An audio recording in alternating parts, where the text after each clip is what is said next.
Doug is a distinguished technologist in the Chief Technologist Office in HP's Storage Division. He has 35 years of experience in storage. He has a CS and EE degree from Cornell, and he has 31 patents and 16 pending. Welcome, Doug.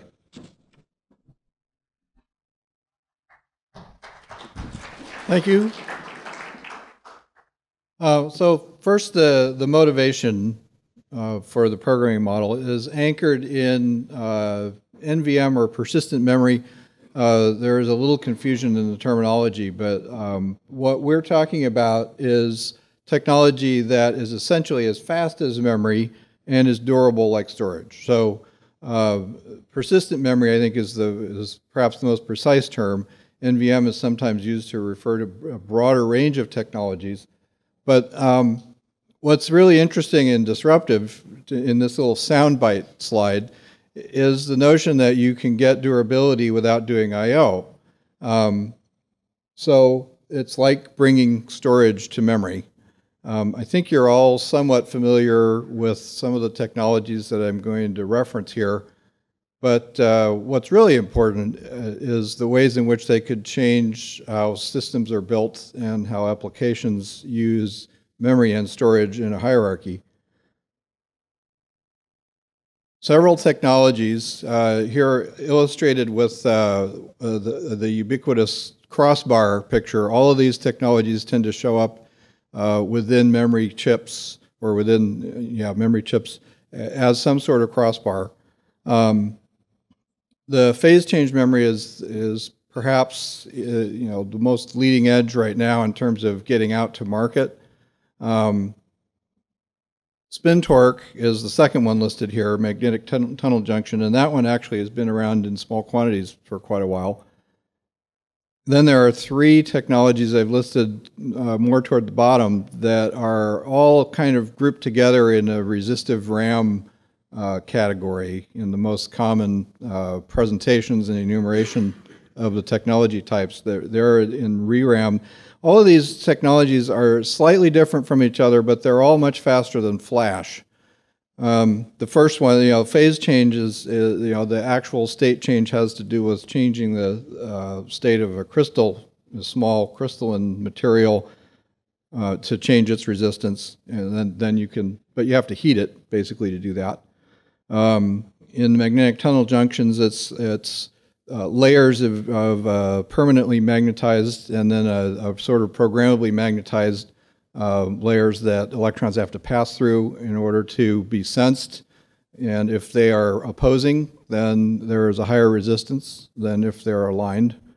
And in the other cases, the one that I'm most familiar with is the bottom one, because this is the way the memristor technology that HP has talked about works, in which it's really an NP junction phenomenon, and oxygen ions are moved, vacancies actually are moved using electric field so that the resistance of the NP junction changes.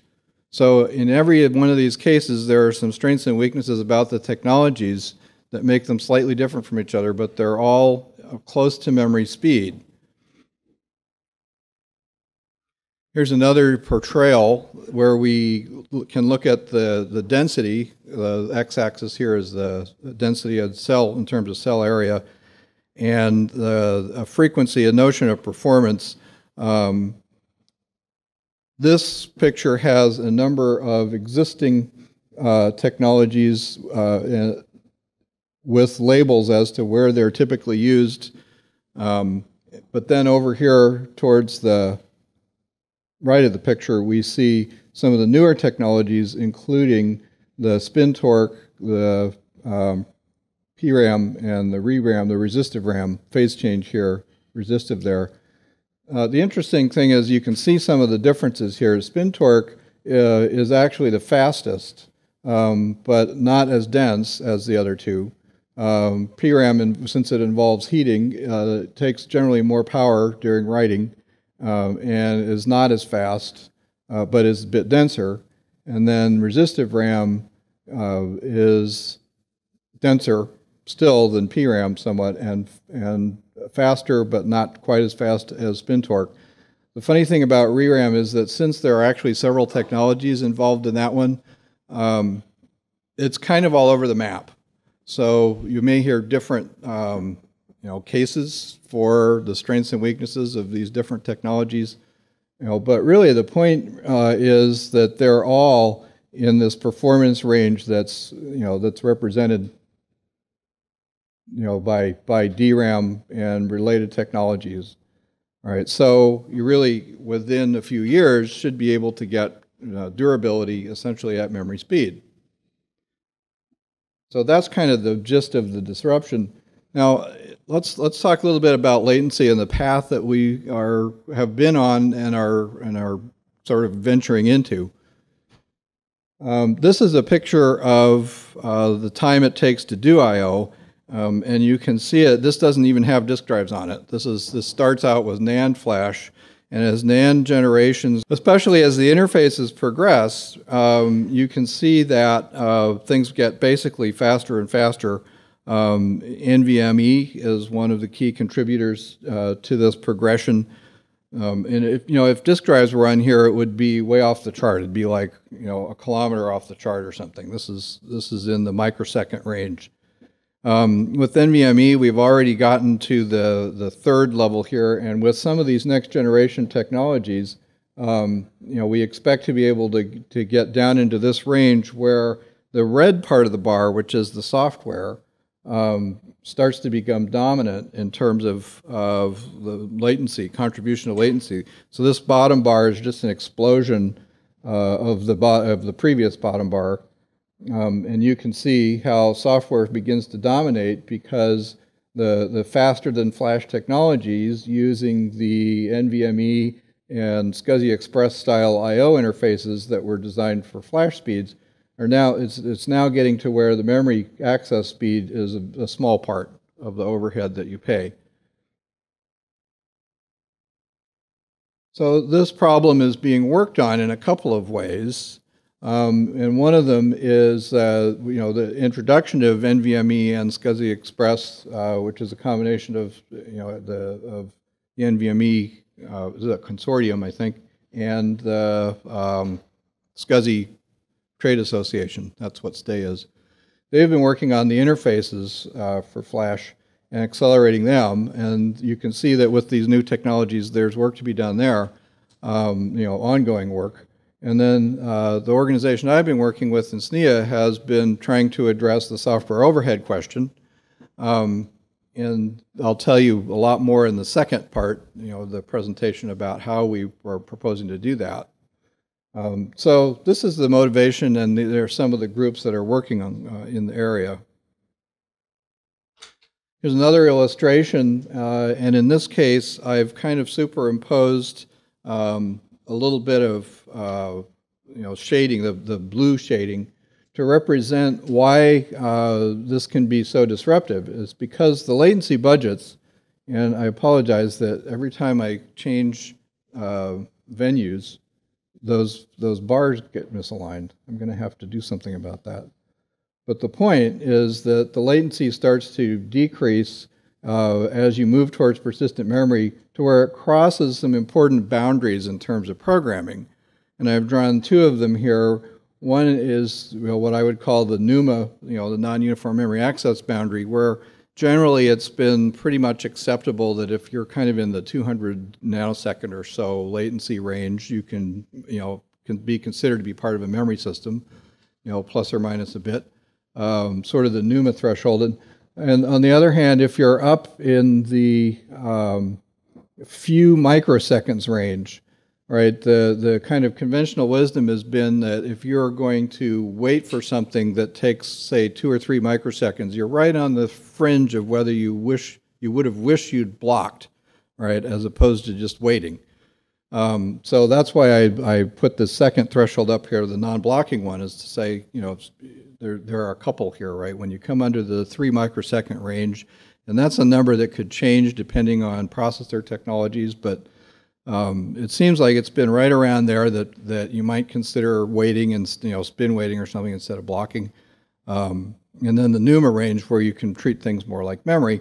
The point being that the persistent memory technologies, especially if we use some of the right protocols and can bypass most of the software stack, or perhaps even all of it, cross over into that NUMA boundary, and that changes the ways in which you can write applications and the ways applications treat essentially primary storage, because there is a theory that when this becomes pervasive and low cost enough over the next 5 years or so, that a lot of primary storage will actually be in main memory. So at that point, you're really doing I/O without you're getting durability without I/O, and that's the disruption that we're talking about. So there's another phenomenon that's been happening too, and the high performance computing people, I think, have been doing things closer to this for a longer period of time. But we're starting to see a trend toward some systems that might do memory disaggregation, in which you've got a bunch of servers in a chassis or a rack that are using a memory speed fabric of some sort, and sharing memory that's perhaps in the same chassis or the same rack, at memory speed. So this isn't really an RDMA scenario, right? This is an actual memory fabric scenario. And it gives you increased flexibility to provision from a shared pool. So when you add this picture to the notion that primary storage is in memory, you start sort of re-enabling some of the fault tolerance and high and enterprise features that you see currently in the storage market. So what some of the players in the storage industry are thinking is, okay, how are we going to track this disruption as primary storage moves into memory? And that's why we're so interested in the new protocols that could allow us to do things like disaggregated memory. It could also do things, whoops, be careful what button. The ability to, for example, pass data or move virtual machines without actually moving the bits, because you have a shared memory environment, and the notion that there's a companion technology in the form of silicon photonics to get you the speed and distance that you might need in order to do this type of disaggregation, at even moderate scale. So this is another part of the disruption. When you put it together, you can envision a significantly different way of building systems. And I think this group's probably been talking about some of these concepts, quite a bit in various contexts. So this may be less new to you than it is to some, but still, it's something that's going to, I think, impact system architecture a lot. And the roles of various players in the industry as this begins to transpire. So the important thing here is a resonance that I'm seeing between what this group talked about this morning with the frameworks and what the SNIA team, the NVM programming model, talks about is how will applications view this transition, or how will they view storage in memory after this transition. And one of the assertions that we've made in the programming twig is that applications should know what's supposed to be durable and what's not. And this is seems like a fairly obvious thing, but it's definitely one of the key assertions that we start with. So that's one of the application view properties, is what's durable and what's not. The second has to do with the NUMA aspect, where in the system is proximity to processing to memory managed. Is that something that the application needs to pay attention to, or is it more of a management or configuration time set of decisions? Right, that's one of the interesting things to pay attention to in terms of properties that memory properties that applications might view. And then the question of multiprocessing, because with the disaggregated memory fabric, especially if you want fault tolerance from that fabric, it's not going to be in a single symmetric multiprocessing domain. So now you end up with both the SMP and the kind of clustering style of building concurrent applications in the same system, sharing the same memory, persistent memory. So that's another one of the areas that applications would need to pay attention to, is when can they use an SMP model and when can they use clustering, even when all the memory is actually shared at memory speed. I'm submitting that we need some abstractions at the application level that account for resource diversity, choosing the right resources, for a wide range of scale. In some cases, you may have shared memory. In other cases, you may not actually have shared memory, and that's where some of the RDMA aspects come back into the picture. And then, finally, how to make it transactional in order to fully accelerate recoverability to memory speed.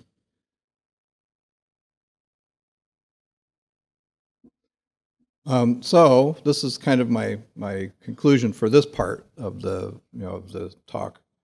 I think that this transition will create disruption in the industry and some chaos among mainstream vendors. And I again have a feeling that this group thinks about these types of things in a high-performance computing context more than most of the industry has.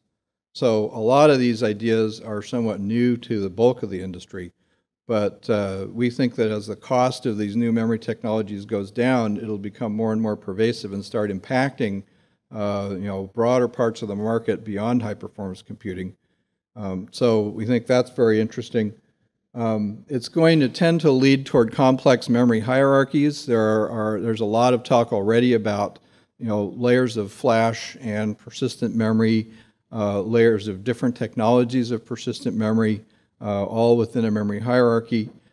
So I would expect these to proliferate quite a bit in the industry as we kind of seek a norm, and as the technologies evolve and the winners come forward, which is something that'll happen over a period of years. We should just make sure that the hierarchy levels are in their places, right? Don't stick in more than you need. So that's something to be careful of as we see this kind of chaotic explosion of technologies in the flash to memory range.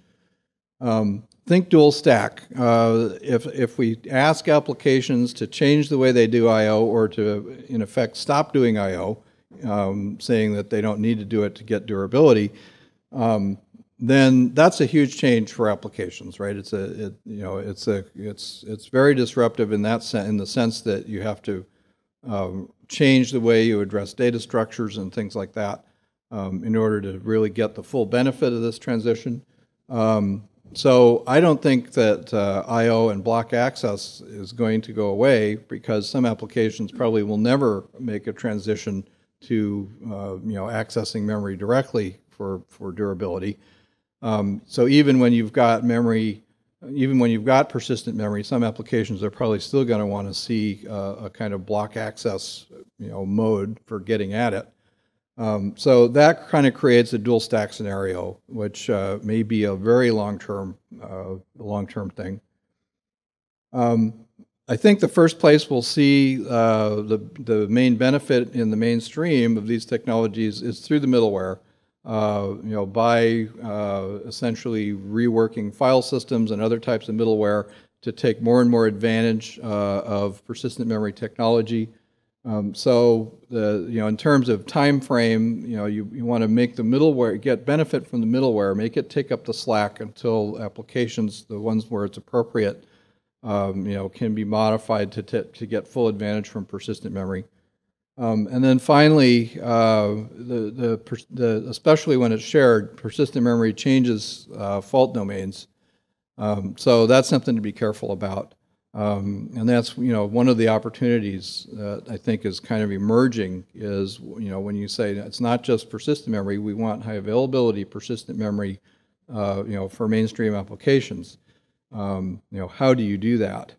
And that's one of the places where, depending on the memory fabric availability, RDMA can come back into the picture.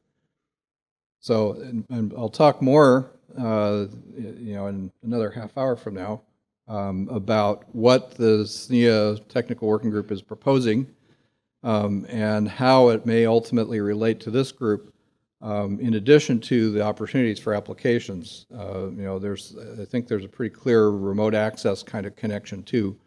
And we can start perhaps having broader discussion about where we have common ground. Thanks.